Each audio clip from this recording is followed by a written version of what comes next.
қорытындылаймыз.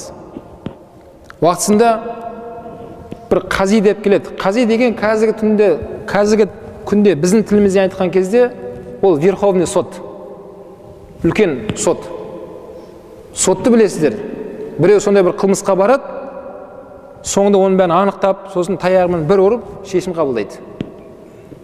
Соны шариғатта қази деп айтылады. Қазы. Сол қазилардың бірі Алланың берген жалғыз қызы болған екен. Ол қызы бой жетіп өсіп келген сайын адамдар ол кісінің қызын сұрай бастапты қолын. Енді лауазымды адамдармен көп адамдар құда болғысы келеді. Ол заманнан өзі сондай. Адамның өз табиғатында бар нәрсе ол. Бірақ жаңағы кісі сол адамдардың сұрап атқан балаларын бетеп сыртынан қарап, әйелімен ақылдасып, қызын бергісі келмейді екен. Қызымыз жас әлі, кішкене өссін. Болашақта жастар бір-бірін танып атса, біздің неміз жоқ қой, әлі баламыз кішкентай деп, бірақ ішкі дүниесінде баланы бергісі келмейді оларға. Өйткені олар ойлағандай құда емес адамдар. Оның баласы да ондай емес. Бірақ әйел екеуі ақылдасып, сол жалғыз қызына күйеу бала іздейді екен бұлар. Өйткені Алланың берген жалғыз ұрпағы, ертең бұлардың ұрпағын жалғастыратын сол ғой. Сол иманды, әйтеуір сондай бір жақсы күйеу бала Алладан сұрап, сол күйеу баламыздан ары қарай немерелеріміз сөйтіп біздің ұрпағымыз жалғасса екен деп Алладан сұрап жүреді екен. Күндердің күнінде сол демалыс күні өзінің анау біздің тілмен айтқан кезде дача дейміз ғой енді қазір. Сол қаланың сыртында өзінің демалатын бақшасы бар деп келеді. Сол бақшасына демалайын деп барған екен. Сол жерде Мубарак деген жігіт болған. Сол неге қарайды ол? Бау бақшаның шөбін шабады, суына қарайды, қарауылдайды. Қарапайым сол жерде жұмыскер. Сөйтіп жаңағы қази келіп, Мубарак айтыпты, мен бүгін бір жақсылап демалайын деп арнайы келдім. Бір жақсы жемістердің әдемісі, тәттілерін алып кел.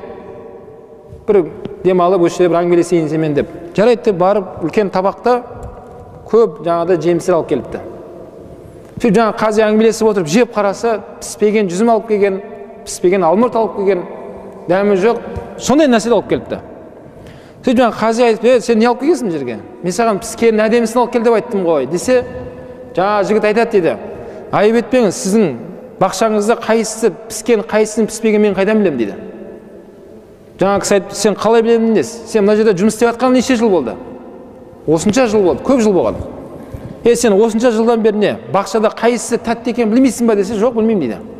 Қалай білмейсің десе, мен осынша жылдан бері сіздің бір жемісіңізді жеген емеспін.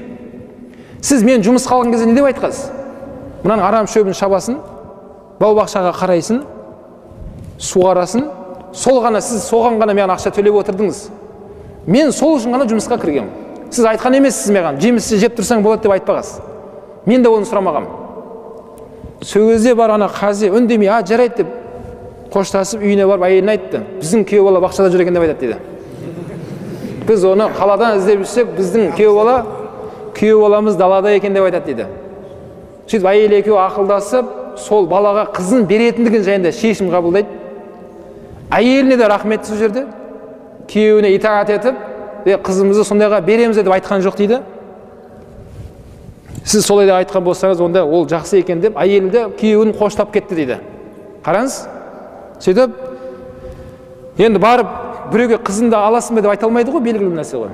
Араға адамдарды салып, сондай сөз айтқыздырып, сен соны адам өте жақсы адам, соның бойжеткен қызы бар.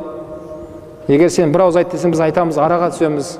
Ол қызын саған береді деген секілді айтқыздырып, сөйтіп қызын бергізіп, некелерін қиғызып, жаңағы Мубарак деген жігітке қызын береді. Кім берді? Қази. Арада бірнеше күн уақыт өткеннен кейін жаңағы қызы келіп, үйіне келіп, анасына айтты дейді. Мені қандай жігітке бергенсіздер? Не болды десе, біз неше күннен бері бір бөлмеде жатқанымызбен екі төсекте ұйықтаймыз. Ана күйеу балалар маған жақындамайды. Қандай өзі? Деп осындай сөз айтты дейді қызы анасына. Анасы да бірден ашуланбай, жақсы әкең келсін, әкем ақылдасамыз деп қоя салды дейді. Әкесі келгеннен кейін ақырындап айтыпты. Қызың сондай деп жатыр. Сен күйеу баламен сөйлес, қалай болды деп. Кейін күйеу баласын шақырып алып, жаңа кісі кішкене ашуға беріліп сөздер айтыпты. Сен сондай бір бойыңда кемшілік болса, сен айтпайсың ба? Біз саған сенген едік қой. Біз енді ұят болдық халықтың алдында деген сияқты көп сөздер айтылды ғой ол жерде. Жаңа жігіттер сабырлықпен тыңдап болған екен, айтқан екен. Мен сіздер айтқандай ондай емеспін, Құдай сақтасын, мен Құдайға шүкір денім сау, бүткіл мүшем аман, ондай менде проблема жоқ деп айтады дейді. Бірақ сіз халықтың адамы, сондай бір қази жұмыс атқарғандықтан кейбір адамдар өзінің шаруасын тындыру үшін мынау менен саған хәдия деп күмәнді нәрсе берген болуы мүмкін. Сіз сол күмәнді нәрсемен қызыңызды осы күнге шейін тамақтандырып келдіңіз. Мен мамандардан естіген едім.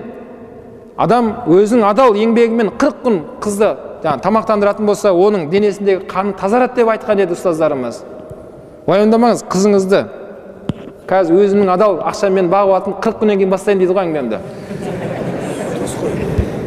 Сол кезде ана кісі одан бетер жақсы көріп кетті күйеу боласын. Ойбай балам, айып етпе, сендердің ондай араласу ойымызда болған жоқ отбасыларында. Болды, бұдан кейін сөйлемейміз енді. Болды, ұстаздар не айтқан болса соны істей бер деп, жаңағы атасы ырза болған екен. Сол екеуінен жаңа Мубарак пен Қазидың қызынан дүниеге Абдулла ибн Мубарак деген бала дүниеге келген.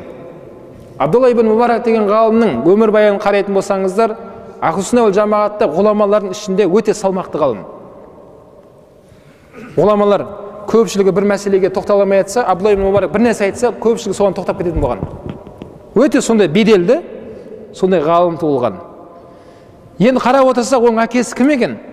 Жай қарапайым кім болып шықты? Қарапайым біреудің бақшасын қарап жүрген, садовник дейміз ба, білмеймін. Қарапайым әйтеуір жалдамалы жүрген, жұмыскер деп айтасыз ба? Қалай айтсаңыз да сондай адам болған. Ешқандай бір мансабы жоқ, лауазымы жоқ. Бірақ одан кім туылды? Тақуа Абдулла деген ғалым туылған. Құрметті